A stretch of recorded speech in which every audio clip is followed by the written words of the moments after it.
Ready வாங்க வாங்க வாங்க வாங்க வாங்க. அண்ணே எனக்கு ஒரு டவுட்டுண்ணே. என்ன டவுட் அண்ணே? நல்ல காதலுக்கும் கள்ள காதலுக்கும் என்னென்ன வித்தியாசம்?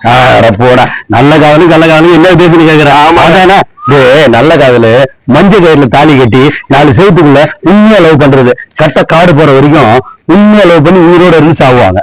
ஆனா அந்த கள்ள காதல் இருக்குல்ல, மாஞ்சா கயிறு போட்டு நல்லா தேய்ச்சி காத்தாடி மாதிரி பறக்கூடுவாங்க அந்த கள்ள காதல மறைஞ்சு. ஆனா ஒரு நாள் அந்த காத்தாடி நூல் கட்டான உடனே அந்த கள்ள காதல ஊருக்கு தெரிஞ்சு அசிங்கப்பட்டு சூசைட் பண்ணி செத்துவாங்கடா. நீ ஏதாவது கள்ள காதல் பண்றியா? நீ சொல்லும் போது அடிவயெல்லாம் கலக்குதுண்ணா. அந்த மாதிரி ஒரு குடும்பத்துக்கு எடுத்து கள்ள காதல் பண்ணாதீங்க நண்பர்களே. நம்பிகளே, யாரும் கள்ள காதல் பண்ணாதீங்க, நல்ல காதல் பண்ணுங்க. மஞ்சள் கயிறு கட்டி மாஞ்ச கயிறு போட்டு காத்தாடி விட்டீங்க, அருந்து போன ஊரு நாசமாயி செத்து சீனா பண்ண ஆவாங்க. ஆமா.